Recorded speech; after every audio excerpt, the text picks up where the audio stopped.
रहीम अस्सलाम वालेकुम। उम्मीद आप ठीक होंगे, खैरियत से होंगे। तैयब बलोच आपकी खिदमत में हाजिर है जी। मैं इस वक्त मौजूद हूँ सुप्रीम कोर्ट में ही और आपसे सुप्रीम कोर्ट से और वैसे मुल्क की मंजरनामे से जुड़ी कुछ अहम डेवलपमेंट्स जो हैं वो शेयर करनी है।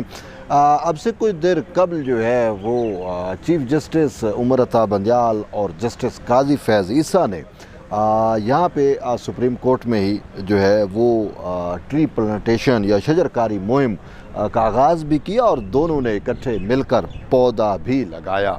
अब वो पौधा जो है, जो पौधे उन्होंने लगाए हैं वो एक मैसेज भी था और ये ज़रूरत क्यों पेश है, ये भी एक चीज़ बड़ी अहम है कि जिनके दरमियान इतना कोल्ड शोल्डर था कि वो एक दूसरे को हाथ मिलाने पे भी राज़ी नहीं थे। काफ़ी जगहों पे और ऑब्ज़र्वेशंस में भी हमने देखा, वीडियोस में, और वैसे इंटरेक्शन जो करते हुए बहुत से दफ़ा। और कल भी जब फेडरल शरीयत कोर्ट के जो है वो चीफ जज की वो थी ओथ टेकिंग सेरेमनी थी जज साहब की, तो वहाँ पे भी जो है वो एक ऐसा तस्सुर उभरा कि चीफ जस्टिस और जस्टिस काजी फैज़ ईसा एक दूसरे से नहीं मिले। तो फिर उस चीज़ वो वीडियो भी किसी ने कैमरे में बंद की, वो चीज़ें वायरल भी हुई और फिर शायद उसका भी एक असर था। आज जो है हमने देखा, अचानक ही हम देखा, इधर हम बैठे हुए थे तो हमें मालूम हुआ कि चीफ जस्टिस साहब और जस्टिस काजी फैज़ ईसा साहब जो हैं वो आ रहे हैं। तो थोड़ी देर में वो आ भी गए तो हमने देखा कि यहाँ पे सुप्रीम कोर्ट में ही जो है वो उन्होंने पौधे लगाए और उनके साथ जस्टिस कंपनी जो कर रहे थे वो जस्टिस अतर मिनल्ला और जस्टिस मंसूर अली शाह थे। और हमें तो यही महसूस हो रहा है कि शायद ये दोनों जज जो हैं वो उनको लेके आए और उन्होंने जो है उनसे ये ट्री प्लांटेशन कराई और एक मैसेज देने की भी कोशिश की कि शायद भाई अब वो जो चीज़ें हैं वो नॉर्मलाइज हो गई हैं। ये आप अकब में देख रहे होंगे, ये जो पौधे लगे हुए हैं, ठीक है, ये जो पहला पौधा है ये अपना चीफ जस्टिस ने लगाया है। उसके बाद ये एक गुलाब का पौधा है जिसके ऊपर ये एक ही फूल है, तो ये जस्टिस काजी फैज़ ईसा की जानिब से जो है वो लगाया गया है। तो यूँ फिर जस्टिस अतर मिनल्ला और अपना जस्टिस मंसूर अली शाह ने भी पौधे लगाए हैं, लेकिन इन पौधों का एक मैसेज देना भी था और वो तासुर यही दिया गया कि बर्फ़ जो है वो शायद पिघल चुकी है और जस्टिस काजी फैज़ ईसा और justice chief justice Umar Ata Bandial जो हैं उनके दरमियान अब तल्लुकात जो है वो नॉर्मल होना शुरू हो गए हैं। तो ये एक तसर दिया गया। अब ये तो पता बाद में चलेगा कि कितनी बर्फ़ पिघली है, क्या कुछ हुआ है, लेकिन एक आप उसे कह सकते हैं गुडविल मैसेज था, एक गुड गेस्चर दिए गए। दोनों ने पौधा लगाने के बाद इकट्ठे ही वो उनको वाटरिंग भी की, यानी कि पानी भी दिया, बेलचा भी इकट्ठा उठाया और उसके बाद दुआ भी जो है वो चीफ जस्टिस ने कराई। तो ये चीज़ें आप देख भी चुके होंगे, इससे कल मैंने वीडियो शेयर की तो उसमें ये सारे मनाजिर हैं। तो ये तो एक अच्छी चीज़ है। हम भी यही चाहते हैं कि जो तकसीम है वो तकसीम ख़त्म हो, इदारे के लिए सबको मिल बैठना चाहिए। लेकिन वही चीफ जस्टिस अगर यहाँ पे पौधा लगा के गुड गेस्चर दे रहे हैं या एक अच्छा मैसेज देने की कोशिश कर रहे हैं तो फिर वो जस्टिस काजी फैज़ ईसा से मुतल्लिक़ जो क्रिएटिव अपील है जो इन्होंने इन चैम्बर समात की थी इमरान रजीम के दौर में जो दायर की गई थी, तो मौजूदा PDM रजीम ने उसको वापस लिया। लेकिन वो वापस जब लिया तो उसकी इन चैम्बर समात की अपना चीफ जस्टिस उमर अता बंदियाल ने अपने पास लगाई और अभी तक उस पर फ़ैसला नहीं दे रहा। तो वो क्या वजह है, क्यों नहीं दे रहा?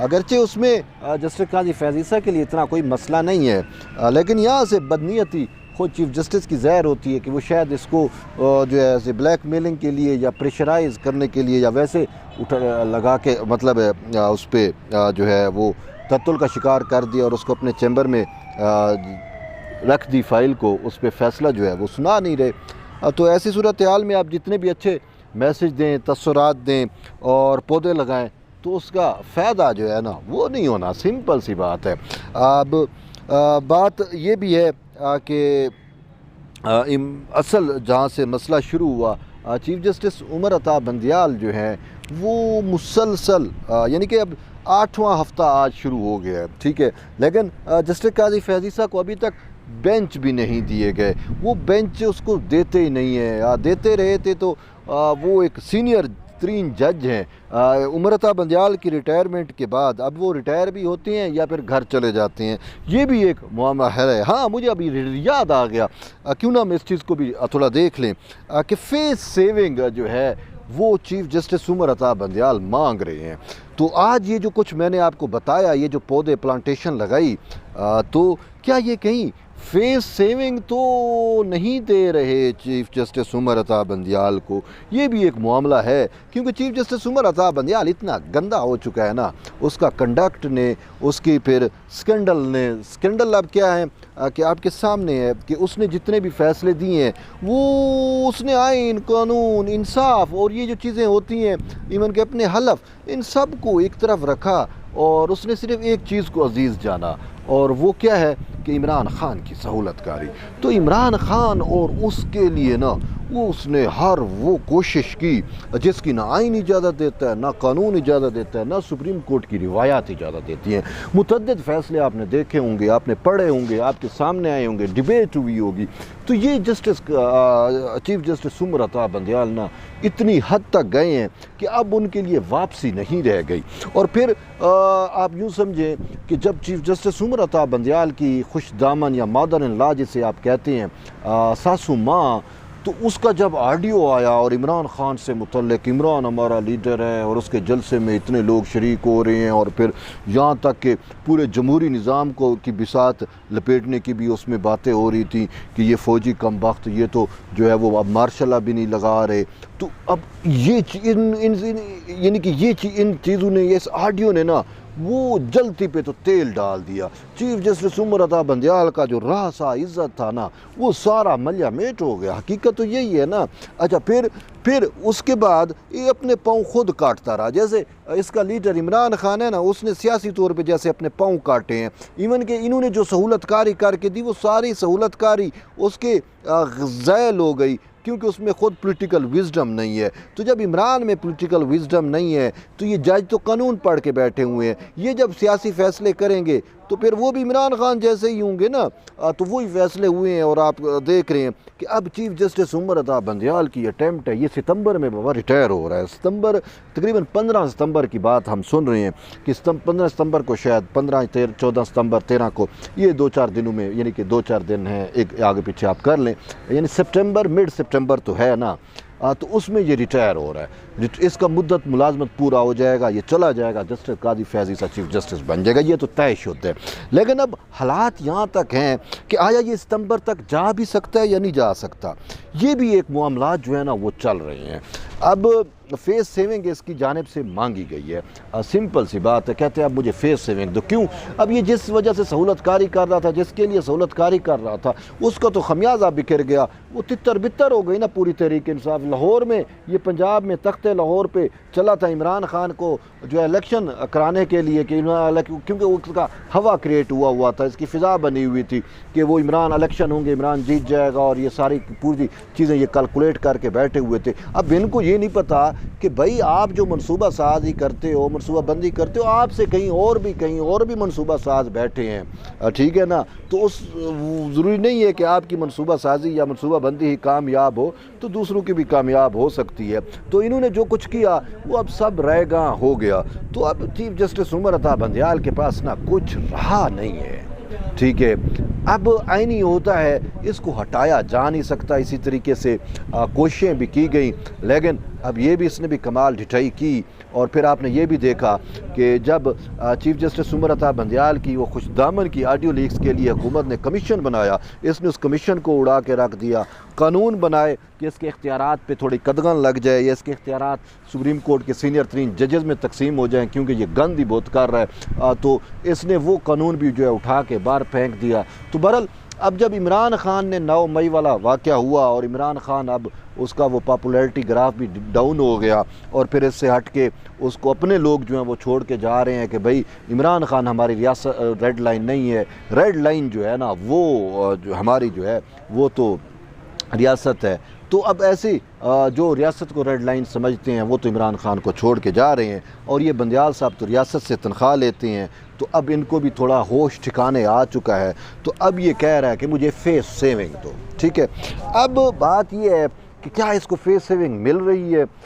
ये जो आज तसर दिया गया जस्टिस काजी फैज़ ईसा, जस्टिस अत्तर मिनल्ला, जस्टिस मंसूर अली शाह उसको लेके आए, इधर प्लांटेशन कराई, तो ये एक मुझे तो उस सिमत में जा रहा है कि इसको फेस सेविंग शायद दे रही हैं। लेकिन जो वाकिफ़कार हैं ना, वो यहाँ कहते हैं कि फेस सेविंग इसको ऐसे नहीं मिलनी और मिलनी भी नहीं चाहिए। मैं भी इस हक़ में हूँ ना। वो झूठे को कहते हैं कि घर तक छोड़ के आओ और गंदे को जो है ना वो एंड तक गंदा करो। तो ये कुछ ऐसी चीज़ें तो अब सियाने कहे गए हैं, तो ऐसे तो नहीं कहे गए ना, चीज़ें सब सामने आनी चाहिए। तो अब ऐसी सूरत हाल में ना जो मुझे लग रहा है कि इसको ये कहा गया है या इसकी जो आफ़ियत है, जो इसकी भलाई है, वो इसी चीज़ में है कि भाई ये मेडिकल लीव पे चला जाए। और सच कह रहा हूँ भाई, ये मेडिकल लीव पे चला जाए।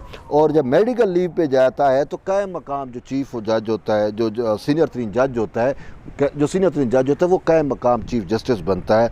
तो इसकी तो उसमें भलाई है, फलाह है, बसूरत दीगर नहीं।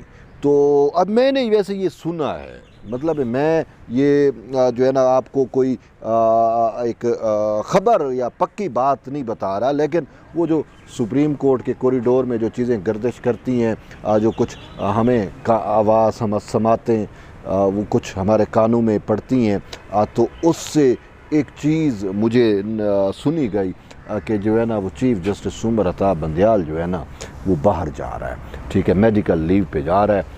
तो अगर ये मेडिकल लीव पे चला जाता है तो इसकी इज़्ज़त रह जाएगी, और जब इसका टेन्योर होगा तो आखिरी 1.5 हफ्ते में आके जो है वो रिटायर हो जाए और अपना एजाज़ भी ले।